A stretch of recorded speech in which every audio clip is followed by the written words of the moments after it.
Hoy en Fuera del Radar salimos del tatami de lo cotidiano y nos metemos de lleno en un deporte que combina técnica, estrategia y potencia, donde sumada la velocidad se funden en milésimas de segundo.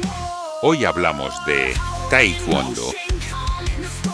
Hemos estado entrenando en el Centro de Alto Rendimiento de Madrid, el corazón de este deporte, donde nos han abierto sus puertas y su tatami algunas de las grandes figuras del equipo nacional. Prepárate, porque hoy en Fuera del Radar, el combate empieza desde dentro.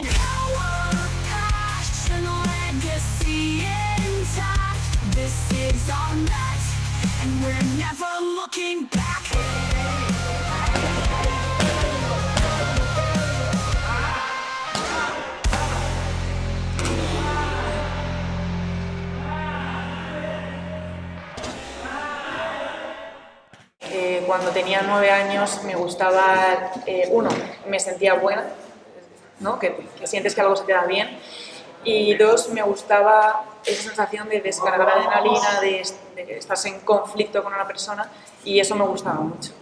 Y luego también en el entrenamiento sentías que lo dabas todo, ¿no? Era un desfogue, ¿no? Porque estás pegando, estás cansándote, había entrenamiento físico y te pone mucho al límite. Y eso, cuando era pequeña, me enganchó.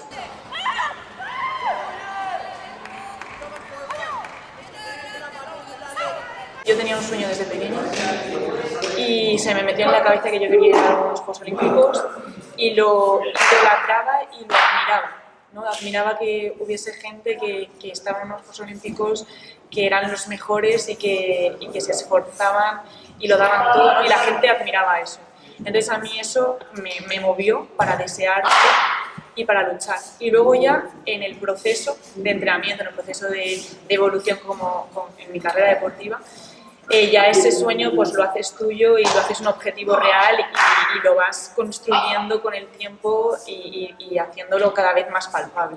Entonces es un proceso que empieza de un deseo y de un sueño.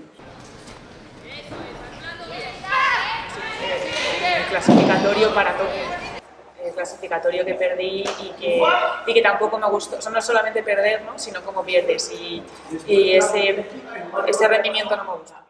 Muy básico, ahí, eso, y solamente cuando se tiene, ahí, eso. Yo recordaba los primeros campeonatos de España que me iba a Alicante o iba a Andalucía y decía, wow, estoy atravesando España y el campeonato del mundo se hizo en México, o sea, que ya estás cruzando el charco y ya pues son sueños que te pones de pequeños y cuando lo estás haciendo no lo valoras hasta que ya ha pasado, por ejemplo, y ahora que dices, ya has hecho el campeonato del mundo en México, ¿quién me lo iba a decir cuando era pequeño que iba a acabar en...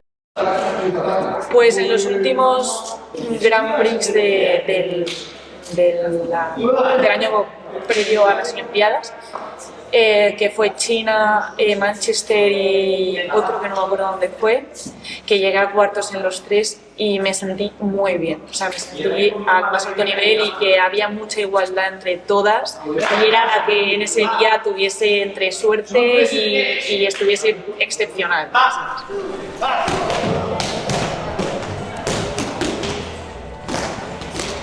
Bueno, yo creo que tanto mis compis como yo siempre lo hablamos, que si no tienes ese círculo familiar que te apoya, que cualquier cosa que pasa siempre va a estar ahí, que pierdes y te va a dar ese abrazo tu madre, tu padre, yo creo que es fundamental. Mi madre me acuerdo que siempre me decía, mira, yo voy y aunque tú pierdas o ganes, da igual, yo te voy a dar ese abrazo que seguro que lo vas a necesitar. Y digo, pues sí, es verdad. Entonces esa figura paterna siempre tiene que estar en los niños, sobre todo en edades inferiores, para que nos animen y continúen y podamos lograr estos sueños que hemos cumplido.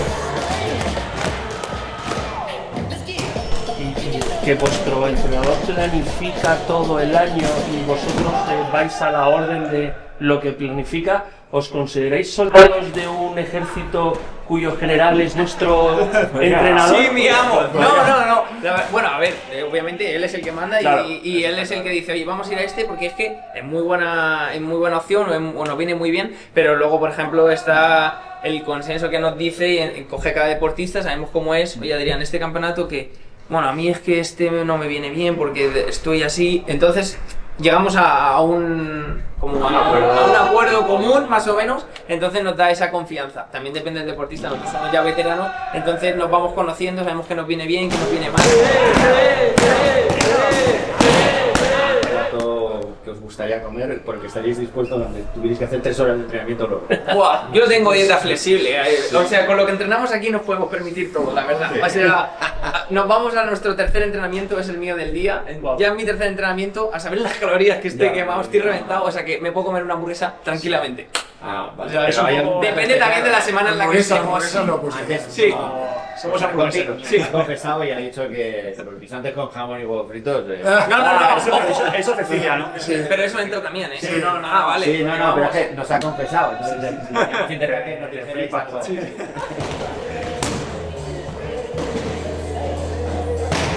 Y lo de que estén gritando entre el público, ¿cómo lo lleváis?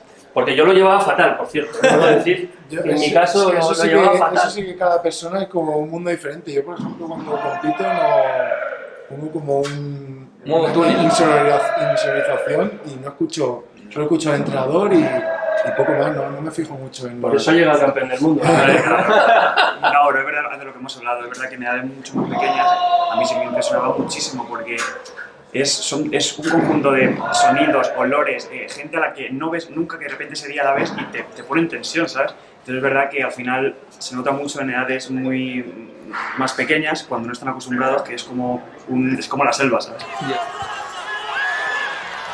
Cuando has competido, ese streaming, volvértelo a ver, volver a escuchar ese sonido ambiente que te pone ya como en tensión. Yo me acuerdo que siempre hablamos y te pones algún campeonato que le tienen marcado, un campeonato del mundo y te entran como sudores de decir, me meto en tensión, ¿no? Entonces yo algún ejercicio muy bueno para una competición importante es verte un poquito los combates en los que has tenido más tensión y visualizarte un poquito para estar como preparado para ese campeonato del día siguiente. Crecer de pequeño viendo a gente mayor quedando campeones del mundo, que al final, yo como siempre digo, campeones del mundo hay muchos y muy pocos. En plan, recuerdas a gente muy puntual que ha quedado campeón del mundo y ver que consigues esos objetivos que te pones desde pequeño, pues... Sin duda, cuando más difícil es conseguir esa motivación, cuando lo que tú dices, ya has conseguido todo, bien un campeonato importante y que lo has hecho muy bien, es como, voy a un campeonato que tiene a lo mejor menos valor, pero tengo que seguir mostrando ese nivel y compitiendo a la misma intensidad. Pues yo siempre digo de ponerse objetivos a corto y a largo plazo, sobre todo a corto plazo. Es un campeonato, pues eso, menos importante, pues a lo mejor probar un poco de cosas que no estoy habituado a hacer, o aunque parezca una tontería, ir a algún país que nunca he ido y a lo mejor pues eso, visitarlo me genera una motivación el ir. También el propio ritmo del circuito, por así decirlo, te mantiene muy enganchado, porque por ejemplo ahora venimos de unos Juegos Olímpicos, pero es que ya enseguida ya tienes que estar clasificando para los siguientes, y eso se hace consiguiendo 40 puntos en Opens durante este año, el año que viene Grand Prix te tienes que meter entre los 102 primeros, este año al final es el campeonato del mundo, o sea que hay como un montón de objetivos a corto o medio plazo que te obligan a estar un poco, ¿sabes? En plan, a no salirte un poco del foco. Con los Juegos Olímpicos, los de París, los de Tokio es verdad que los he borrado un poco, pero los de París que me quedé, bueno, igual que Adrián, perdimos el combate de bronce. Sí. Lo recuerdo como algo muy bonito porque ese día la verdad es que lo disfruté un montón. Estuve desde las 9 que empezó el campeonato hasta por la noche, viví esa experiencia olímpica a tope, vino mi familia, pude compartir con ellos momentos increíbles, pero eso, te quedas sin la medalla y eso se queda ahí durante mucho tiempo y no lo vas a olvidar nunca. Entonces es como que es la parte buena y la parte mala del mismo día. En el CAR de Madrid como entrenador llevo desde el 2017, septiembre del 2017. Wow. Antes colaboraba con el entrenador que había antes que yo, Marco Carreira, y sobre todo le suplía cuando él tenía viajes. Nosotros tenemos un circuito, unos deportistas viajan a unos campeonatos, otros viajan a otros, pero digamos, hacerme yo cargo del grupo en septiembre del 2017. Supongo que pasará a todos los técnicos de todos los deportes, ¿no? Estás en ese sentido siempre sujeto a los resultados, ¿no? Como los entrenadores de fútbol. Algunas veces, mira, nosotros en los Juegos de Tokio, del grupo de aquí del CAR de Madrid, clasificamos a 3 deportistas de manera directa y en París, 2 de ellos repitieron en los Juegos de París. Curiosamente, aunque somos un deporte de éxito, esos deportistas no consiguieron medalla ni en Tokio ni en París. En París, 2 de ellos, los 2 que están aquí, Javi y Andy, que se hablaba antes con ellos, tuvieron un diploma, pero eran 2 deportistas que habían estado entre los primeros puestos de los ranking olímpicos, habían clasificado de manera directa y eran claras opciones en medalla. Pues, en nuestro deporte, yo siempre parto de la base de que lo primero que hay que posicionarse es el equipo nacional senior. Es una cosa harto difícil porque los buenos se mantienen durante bastantes años y no es fácil ocupar una plaza en una categoría en un peso. Lo primero es posicionarse en el equipo nacional, que en España es una cosa harto difícil. En otros deportes que tienen un deportista o 2 buenos en el equipo nacional, pues no tanto, pero en el nuestro la competitividad es inmensa.